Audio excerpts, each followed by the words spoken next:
kita sudah mengisi perut, lanjut kita akan mengadakan tugas menganalisis kecurangan auditor.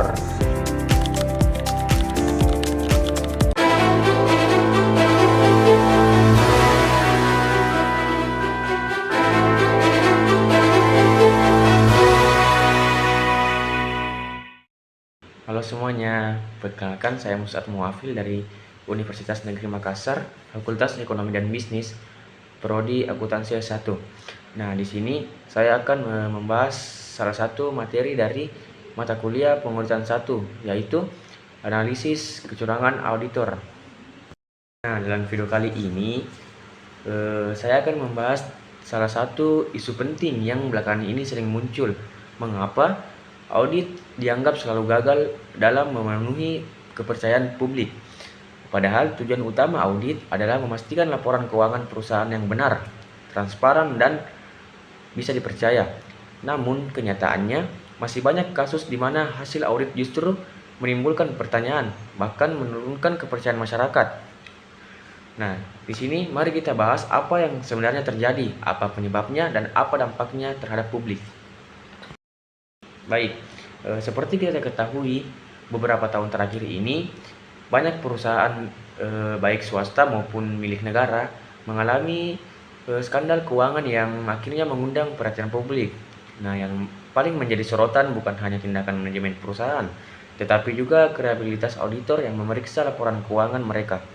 Nah, ketika perusahaan yang sudah diaudit ternyata masih menyembunyikan kecurangan atau manipulasi laporan, penyimpanan anggaran, publik mulai bertanya-tanya, bagaimana mungkin laporan yang sudah kita audit bisa tetap bermasalah. Nah, disinilah isu kegagalan audit menjadi perhatian besar. Nah, di sini ada beberapa penyebab utama yang membuat audit gagal memenuhi kepercayaan publik. Yang pertama seperti konflik kepentingan, di mana auditor dibayar langsung oleh perusahaan yang mereka audit. Model ini bisa memunculkan konflik kepentingan. Auditor mungkin enggan bersikap tegas karena takut kehilangan klien. Ketika hubungan profesional berubah menjadi hubungan bisnis, independensi auditor berisiko lemah. Nah, yang kedua itu, audit hanya bersifat sampling, bukan 100% pemeriksaan. Nah, banyak masyarakat tidak mengetahui bahwa auditor tidak memeriksa seluruh transaksi. Audit dilakukan berdasarkan pengujian sampel dengan tingkat material tertentu.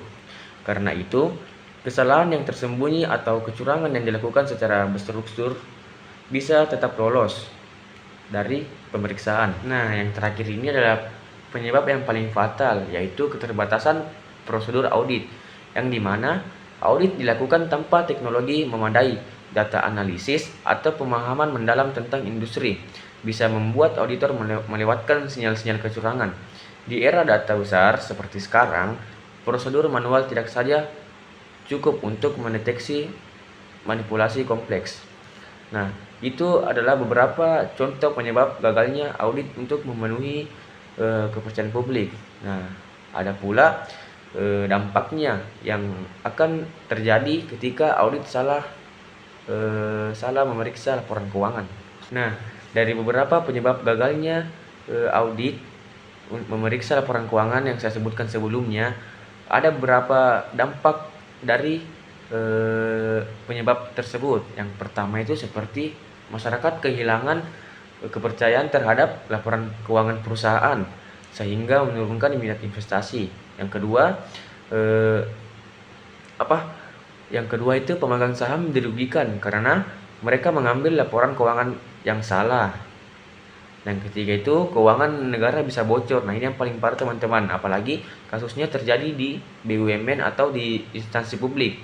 Yang ketiga, reputasi profesi auditor ikut tercoreng, membuat masyarakat mempertanyakan objektivitas dan integritas auditor. Nah, dan yang paling berat adalah stabilitas ekonomi dapat terganggu jika banyak perusahaan bermasalah secara bersamaan. Jadi isu ini bukan sekedar persoalan teknis teman-teman, tetapi menyangkut kepercayaan publik pada sistem keuangan.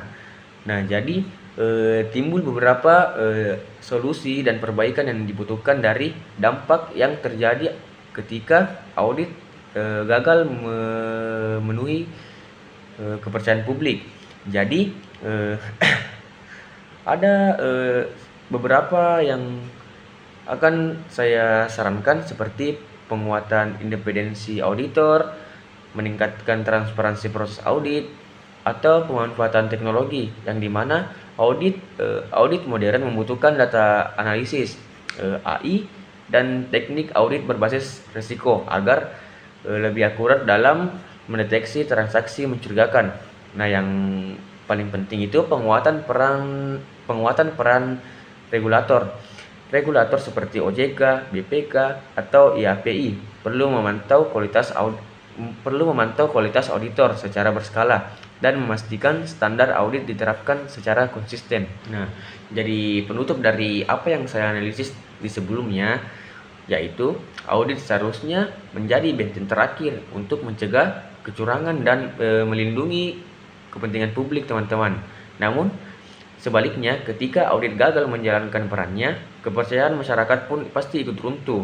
Nah, melalui peningkatan independensi, kompetensi, dan transparansi, pengawasan yang kuat, proses audit dapat kembali mendapatkan tempat di mata publik. Jadi mungkin hanya itu yang bisa saya sampaikan tentang analisis pengaruh auditor terhadap kepercayaan publik.